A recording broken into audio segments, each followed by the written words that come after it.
Imagine you're given a treasure map, but instead of clear directions, it has cryptic phrases like double the distance, then add 3.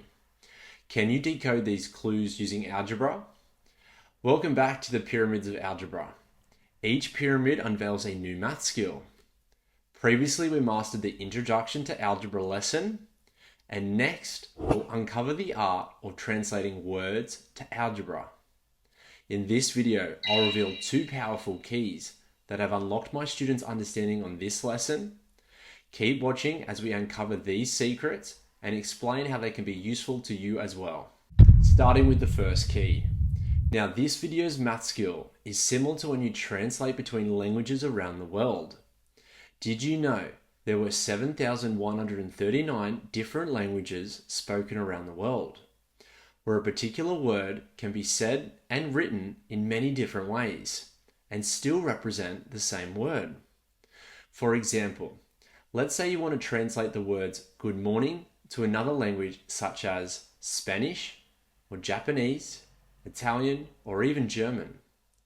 Here you can see how this same phrase translates to other languages. Translating words to algebra is the process of converting back and forth between the 2 languages. The first language you should already be quite fluent in, that is English words. The second language is algebraic expressions. Now, why is this skill so important? Remember in the introduction to algebra lesson, I showed you that algebra was the superpower that allowed us to solve these new problems. However, you are typically faced with the worded problem in real life first, then you'll need to translate the words to algebra to be able to solve these new problems. Let's learn how to actually do this skill.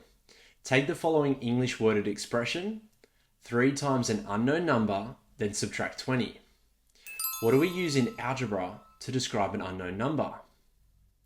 That's right, we use a letter called variables. Therefore, this expression would be 3 times, let's use the letter A, minus 20. We can simplify further, remember using our abbreviations from the previous lesson. This could read 3A minus 20.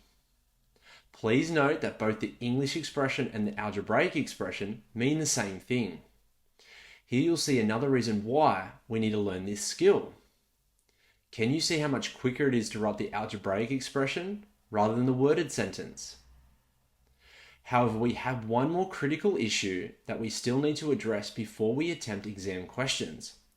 Let's dive into the second key.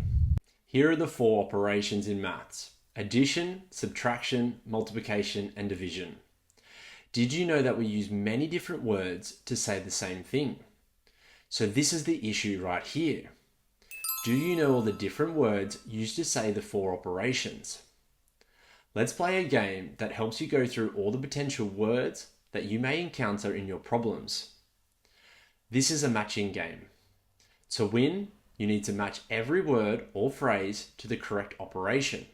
Here are the words and phrases. I'll reveal the results in 5 seconds. Pause the video and give it a go. Take your time matching each word with the operation. Perhaps start out with words you can easily identify, then move to the others. Here are the results. Give yourself a score out of 11. Did you miss any words? If you know any other words used to describe our 4 operations, comment below and we can add them to the list. You now know all the key information on this concept. However, can you solve all exam style questions? Watch this next video to master questions easily.